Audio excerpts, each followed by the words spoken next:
Preparation was everything.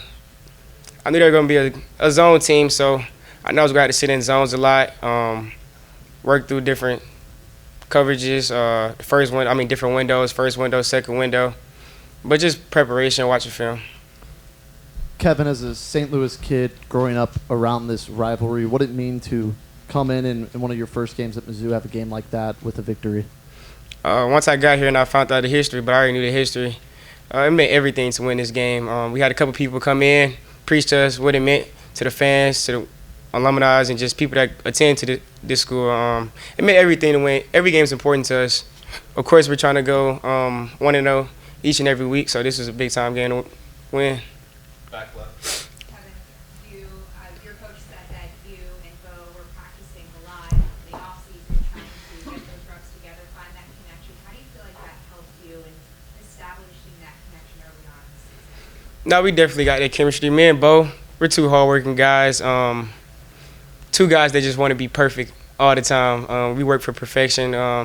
We just work to be the best we can be. But like you said, once we got here in January, me and Bo got together, knew what was the task. Knew we would be in these type of moments, close games, and have to overcome when we're down. Kevin, in a game filled with so many big offensive numbers, sometimes it's easier to overlook those secondary blocks down the field. Just how much do you relish your position group? How much does it relish being able to make those contributions, toughness, physicality? Hey, one thing our coach preach is blocking. He always say no blocking, no rock. So one thing about our group, we gonna be tough in the run game first, because we know once the run game gets started, that's when them backers come up, and that's when we throw the ball over their head and make explosive plays. In the back. Sorry, that's my bad. You're next. Kevin, can you just take us through the crucial fourth down conversion with under 6 minutes to go, the 4th and 7 that went to you? It was a play where I was the first option, and if it's man, I got to do what I do, break in, break out, little option route. I seen it was zone, recognized he bumped out, and just say right in the zone.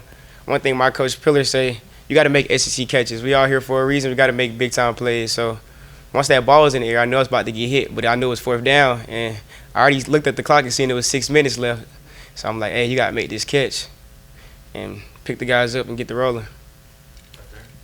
Kevin, going into that last drive in the first half there, where you ended up getting that big 50-yard catch, like 25 yards after the catch. Going into the drive, just what was the mindset? Did you expect to have that opportunity? And then how big do you think that drive was, even if you guys only get 3 points, but just to be able to tie it? No, the drive is definitely important. We needed momentum going into halftime. We knew we was going to get the ball back. Right before everything happened, I told Bo, hey, watch me. They were jumping off sides a lot, giving us free plays down the field. So I told him, hey, watch me. The backer's he's going to come down. I'm going to go right over top, and just trust me. And that's exactly what happened. Right there. Yeah, you talked a little bit about the connection you formed with Bo over this time you've spent. But can you talk to me a little bit when you guys go down 21-6, what you saw for Bo as a leader? Man, he's always encouraging us. He stayed poised. He stayed calm. That's the captain of our team. That's the one we look up to, the team count on. When you see that guy staying calm, you got no worries. Confidence is everything. We seen the confidence he was coming with and the energy he was bringing. So we all just stayed poised. But we practice these moments. When I first got here, I've been to a few schools, and I can say no school practice like this, practice situations like this. And I'm talking about every single day we practice these moments. So once we were down, we all stayed poised, stayed calm, and knew where we can be. Front left. Kevin, you talked a little bit about your 4th down catch, but wonder if you can, as a team, you guys were 4 for 5. What was so big in those moments, and just what is a receiver's opinion of the play Donovan made for a freshman on 4th down? Hey, I told him right when he made it, after he made it, I didn't see you do it at practice. It was nothing. I'm like, hey, I seen you do that before. So it was nothing to us.